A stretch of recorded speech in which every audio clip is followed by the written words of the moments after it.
ಬೀದರ್ನಲ್ಲೂ ಬೆಳ್ಳಂಬೆಳಗ್ಗೆ ಅಕ್ರಮ ಗೋ ಸಾಗಾಟ ಪತ್ತೆಯಾಗಿದೆ. ವಾಹನ ತಡೆದು 30 ಗೋವುಗಳನ್ನು ರಕ್ಷಣೆ ಮಾಡಿರುವ ಶಾಸಕ. ಬೀದರ್ನಲ್ಲಿ ಬೆಳ್ಳಂಬೆಳಗ್ಗೆ ಅಕ್ರಮ ಗೋ ಸಾಗಾಟ, ವಾಹನ ತಡೆದು 30 ಗೋವುಗಳನ್ನು ರಕ್ಷಿಸಿದ ಎಂಎಲ್ಎ. ಗೋವುಗಳ ರಕ್ಷಿಸಿದ ಬಿಜೆಪಿ ಶಾಸಕ ಶರಣು ಸಲಗರ. ಬೆಳ್ಳಂಬೆಳಗ್ಗೆ 3 ವಾಹನಗಳಲ್ಲಿ 30 ಗೋವುಗಳನ್ನು ಅಕ್ರಮವಾಗಿ ಸಾಗಾಟ ಮಾಡಲಾಗ್ತಾ ಇತ್ತು. ಮನಬಂದಂತೆ ಜಾನುವಾರು ತುಂಬಿದ್ದಕ್ಕೆ ಎತ್ತು ಸಾವನ್ನಪ್ಪಿತ್ತು. ಬಸವ ಕಲ್ಯಾಣ ತಾಲೂಕಿನ ಅಲಗೂಡ ಗ್ರಾಮದಲ್ಲಿ ಘಟನೆ ನಡೆದಿದೆ.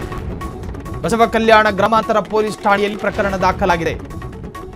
ಬೀದರ್ನಲ್ಲಿ ಬೆಳ್ಳಂಬೆಳಗ್ಗೆ ಅಕ್ರಮ ಗೋ ಸಾಗಾಟ, ನೀವು ಗಮನಿಸ್ತಾ ಇದ್ದೀರಿ ದೃಶ್ಯಗಳನ್ನ. ಪೊಲೀಸರ ಜೊತೆ ಸಲಗಾರ್ ಮಾತನಾಡ್ತಾ ಇದ್ದಾರೆ. ಸೊ ಅತ್ಯಂತ ಬಲವಂತವಾಗಿ ಗೋವುಗಳನ್ನ ಹಿಂಸಾತ್ಮಕವಾಗಿ ಕಟ್ಟಿಕೊಂಡು ಹೋಗುವಂತಹ ಮಾಹಿತಿ ಇತ್ತು, ಹಾಗಾಗಿ ನಾವು ದಾಳಿ ನಡೆಸಿದ್ವಿ. ಸೊ ಅದನ್ನ ಅತ್ಯಂತ ಪೈಶಾಚಿಕವಾಗಿ ಕಟ್ಟಿದ ಕಾರಣ ಎತ್ತು ಕೂಡ ಸಾವನ್ನಪ್ಪಿತ್ತು ಅನ್ನೋ ಮಾಹಿತಿ ಇದೆ. ಸಲಗಾರ್ ಪೊಲೀಸ್ ಜೊತೆಗಿನ ವಾಗ್ವಾದವನ್ನು ನೀವೀಗ ಸ್ಕ್ರೀನ್ ಮೇಲೆ ಗಮನಿಸ್ತಾ ಇದ್ದೀರಿ.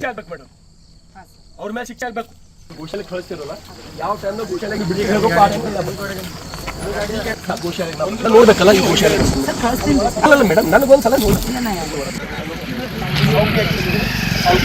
ಈ ಒಂದು ಫುಲ್ಲ ಮಾಡಿ ಸಿಕ್ಸಿದ್ದೇವೆ ನಾವು.